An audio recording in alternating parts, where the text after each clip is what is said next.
Sir నమస్కారం sir. నమస్తే. Sir ఇప్పుడు ఏపీలో ఒక బాలీవుడ్ హీరోయిన్ కిడ్నాప్ కేసుకు సంబంధించిన ఇష్యూ నడుస్తుంది సార్. మనకు తెలుసు వైసీపీ నాయకులు ఒక బాలీవుడ్ హీరోయిన్ కిడ్నాప్ చేయించి కాదంబరి జత్వాని అని ఒక హీరోయిన్ ని టార్చర్ చేశారు, రూమ్ లో పెట్టేస్తారన్నారు.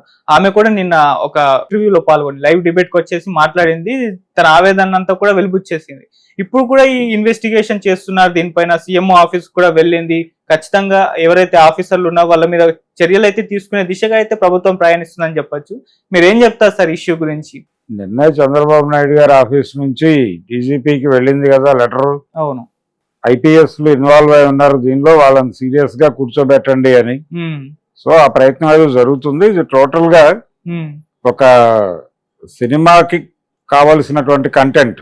అవును, అంటే అధికార దుర్వినియోగం అనేది ఎలా జరుగుతుంది అనటానికి. మన రాజ్యం అనుకున్నప్పుడు ఎంత చొరవగా వ్యవహరిస్తారు ప్రభుత్వాధినేతలు అని. బాంబేలో తనకి అంటే కడప స్టీల్ ఫ్యాక్టరీ దీనికి సంబంధించి ఒక రిలేషన్, స్టీల్ ఇండస్ట్రీలో జిందాల్కి ఉన్నటువంటి పాపులారిటీ అందరికీ తెలిసిందే. ఆ ఫ్యామిలీ కుర్రాడు, అతను ఒక బాలీవుడ్ హీరోయిన్ ని వాడుకున్నాడు, ఆవిడ అత్యాచారం అంటోంది. దానికి సంబంధించి డిస్ప్యూట్ ఉంది, అక్కడ కేసులు అయినాయి. ఆ డిస్ప్యూట్ ని సెటిల్ చేసుకోవాలనుకున్నారు వాళ్ళు. అది పెద్ద అంటే ముఖ్యమంత్రి గారికి తెలిసి ఉంటుంది. ఏపీ ముఖ్యమంత్రి గారు వాళ్ళతో ఆ ఓబులాపురం మైనింగ్, ఐరన్ ఓరు ఆ ఏరియాలో వాళ్ళతో రిలేషన్స్ నడుస్తున్నాయి ఆయనకి. అందుకని మిత్రుడి బాధ తన బాధగా భావించి ఎలాగో మన ప్రభుత్వం ఉంది కదా గురువు, నేను చేసి పెడతాను అని ఉండొచ్చు అని. ఇది విషయం. దీన్ని ఎలా సెటిల్ చేయాలంటే అక్కడ నుంచి పట్టుకొచ్చి ఇక్కడ ఒక దళితుడిని ఇన్వాల్వ్ చేసే దానిలో విద్యాసాగర్ని, కుక్కల విద్యాసాగర్ అనబడే కుక్కల నాగేశ్వరరావు జడ్పీ, అంతకుముందు ఆయన జడ్పీ చైర్మన్ చేశాడు. వాళ్ళ అబ్బాయి అతను 2014లో కంటెస్టీ కాబట్టి అతన్ని ఇన్వాల్వ్ చేసి అతనికి అమ్మాయికి ఏదో రిలేషన్ ఉందని ఎస్టాబ్లిష్ చేసి ఆ అమ్మాయి ఇతని దగ్గర నుంచి ఏదో ర్యాన్సమ్ అడుగుతోందని, అది కూడా 5 లక్షలు ఎంతో పెట్టారు, చాలా తక్కువ అమౌంట్. అలా ఆ అమ్మాయిని అక్కడి నుంచి ట్రాన్సిట్ వీసా వేసి పట్టుకొచ్చి ఇక్కడ వేధించి ఆ అమ్మాయితో అండర్టేకింగ్ రాసుకొని జైల్లో పెట్టి బెదిరించి ఇంత డ్రామా నడిచి ఇదంతా కూడా ఒక సినిమా తీయదగ్గ కథే. మంచి పొలిటికల్ పోలీస్ గేమ్ ఇన్వాల్వ్ అయినటువంటి స్టోరీ కాబట్టి డెఫినెట్గా ఎవరైనా ఎఫర్ట్ చేస్తూ మంచి చిన్న సినిమా అవుతుంది. ఆ లెవెల్ కథ నడిచినప్పుడు దాన్ని వాడుకునే ప్రయత్నం డెఫినెట్గా తెలుగుదేశం ప్రభుత్వం చేస్తుంది. తెలుగుదేశం ప్రభుత్వం వర్సెస్ పాత వైఎస్ఆర్ ప్రభుత్వం గొడవ నడుస్తోంది కాబట్టి తన కక్ష తీర్చుకునే ప్రయత్నం డెఫినెట్గా అమ్మాయి చేస్తుంది, కాదంబరి. అందులో భాగంగానే ఆవిడ సీఎంను కలవటము, ఓపెన్ గా తెలుగుదేశం పార్టీకి చెందిన ఛానల్స్ లో ఇంటర్వ్యూలు ఇవ్వటం, ఇది మొదలైంది. ఈనాడు మొదట బ్రేక్ చేసింది దీన్ని. ఈనాడులో సూచనప్రాయంగా పేర్లు రాయకుండా కథనం వెలువరించారు. దాని మీద వాళ్ళు తెలుగుదేశం వాళ్ళు ఏదో ట్విట్టర్ పేజీలో వాళ్ళు స్పందించారు. దానికి కౌంటర్గా వైసీపీ స్పందించింది, మీరు ఇల్లీగల్ అఫైర్స్ తవ్వటం తప్ప, మంచం కింద కెమెరాలు పెట్టడం తప్ప వేరే పని లేదా అన్నారు వాళ్ళు. ఇలా జరుగుతున్న గొడవ ఇప్పుడు కొత్త మలుపు తీసుకుంది.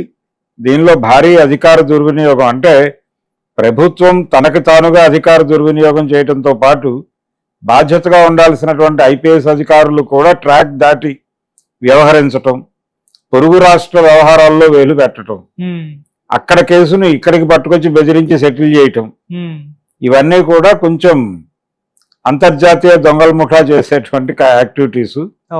అలాంటివి కొంత దొరకటంతో ఇప్పుడు వాళ్ళు ఎక్కువ చొరవ చూపిస్తున్నారు. సో ఇందులో ఇరుక్కునే వాళ్ళ సంఖ్య బాగానే ఉంటుంది. ఎవరెవరు ఇరుక్కుంటారు అనేది కేసు ప్రొసీడింగ్స్ని బట్టి చెప్పాలి. కాంతిలాల్ రాణా అయితే సీరియస్ గానే ఇరుక్కున్నట్టుగా కనిపిస్తోంది. అప్పటి విజయవాడ పోలీస్ బాస్ ఆయన ఇరుక్కుంటాడు. ఆయనతో పాటు ఇంకొక పోలీస్ ఆఫీసర్ ఉన్నాడు ఆయన. ఇలా అంటే యాక్చువల్గా ఇలాంటి కార్యక్రమాలకు సిఐ స్థాయి అధికారులు చాలు డీల్ చేయడానికి, అక్కడికి వెళ్ళి పట్టడానికి. కానీ ఇక్కడ ఐపీఎస్ ఆఫీసర్లు వెళ్ళి పట్టుకురావటం అనేది కొంచెం అతి వ్యవహారం. ఇవన్నీ కూడా రేపు చర్చలోకి వస్తాయి. విచారణలోకి వస్తాయి, ఉమ్, నిజానిజాలు బయటకు వస్తాయి, ఏం జరిగింది ఏమిటి, నిజంగానే విద్యాసాగర్ ఎపిసోడా, విద్యాసాగర్ని మధ్యలో శిఖండిలా నిలబెట్టి డ్రామా నడిపారా, ఉమ్, ఇవన్నీ నిగ్గు తేల్చాల్సి ఉంటుంది. ఇది నిగ్గు తేల్చే క్రమంలో నిజానికి ఆయన దళితుడు, దళిత సంఘాలు ఇన్వాల్వ్ అయి కొంచెం దీన్ని సీరియస్గా పట్టించుకుని గొడవకు దిగితే తప్ప దీనిలో నిజానిజాలు ఏంటనేవి బయటికి రావు. ఓకే. చూడాలి. ఎపిసోడ్ అయితే సీరియస్ ఎపిసోడే, ఉమ్, ఒక సినిమాటిక్ కంటెంట్ ఉన్నటువంటి ఎపిసోడ్ ఇది. ఓకే సార్, నిన్న తను లైవ్ లోకి వచ్చినప్పుడు టీవీ ఛానల్లో ఆ జర్నలిస్ట్ ఆయన మాట్లాడుతూ అంటే సినిమా నటికి ఈ విధంగా జరిగింది, సినిమా వాళ్ళు స్పందించాల్సిన అవసరం ఉందన్న తన అభిప్రాయాన్ని వెలిబుచ్చారు. అందులో భాగంగానే హీరో శివాజీ గారితో కూడా లైవ్ కాల్లో మాట్లాడారు కూడా. సో ఇప్పుడు సినిమా వాళ్ళు దీని మీద స్పందించాల్సిన అవసరం ఉందంటారా సార్? అంటే సినిమా వాళ్ళు ఎవరైనా మాట్లాడితే బాగానే ఉంటుంది. ఆల్రెడీ ఇంకో గొడవ జరుగుతోంది కదా, కేరళ ఫైల్ అని ఒక సినిమా నడుస్తోంది ప్యారలల్ గా. ఈ సినిమా ఫైల్ నడుస్తోంది, దీంతో పాటు 2018లో ఇక్కడ జరిగినటువంటి మీటూ గొడవ, ఆ పాత ఫైల్స్ ఏవైనా అనే గొడవ నడుస్తోంది ప్యారలల్ గా. దానికి సమాధానం చెప్పుకోవాలి. ఇన్ని రకాల బాధ్యతలు ఉన్నాయి ఇప్పుడు ఇండస్ట్రీ మీద. దేనికి రెస్పాండ్ అవుతారు? శివాజీ రెస్పాండ్ అవడం వేరు. తను యాంటీ జగన్మోహన్ రెడ్డిగా ఎస్టాబ్లిష్ అయి ఉన్న ఆర్టిస్ట్ కాబట్టి తను చొరవగా ఒక మాట అనేసి ఉంటాడు. ఆ డిస్కషన్ జరిగింది కూడా TV5 లోనే. సో వాళ్ళు టచ్ లోనే ఉంటారు కాబట్టి అతను వెంటనే స్పందించి తన ధోరణిలో తను మాట్లాడి ఉంటాడు. ఏదేమైనా దీని మీద విచారణ జరిగిన తర్వాత నిజానిజాలు బయటకు వస్తే కానీ యాక్చువల్ ఫ్యాక్ట్స్ అంటే అనేవి కనిపించవు. కానీ ప్రస్తుతానికి కనిపిస్తున్న వ్యవహారాలు అయితే ఒక మోస్తరు బడ్జెట్ లో సినిమా తీయదగ్గ కంటెంట్ అయితే కనిపిస్తోంది. నిజానికి ఇలాంటివి పెద్ద వింతలు విశేషాలు కాదు. ప్రభుత్వాధినేతలు అల్లు అర్జున్ అన్నట్టుగా నా వాళ్ళు అనుకుంటే నేను ఎక్కడి వరకు అయినా వెడతాను, ఏవైనా చేస్తాను అన్న ధోరణే ఇది. నా రాజ్యం అనుకుంటే ఏవైనా చేస్తాను అని. అంటే ఒక్కొక్క సందర్భంలో ఒక్కొక్క ముఖ్యమంత్రికి ఈ అధికారం శాశ్వతము అనేటువంటి భ్రమ కలుగుతుంది. ఆ భ్రమ కలగక ముందు వారు వ్యవహార శైలికి, కలిగిన తర్వాత వ్యవహార శైలికి తేడా ఉంటుంది.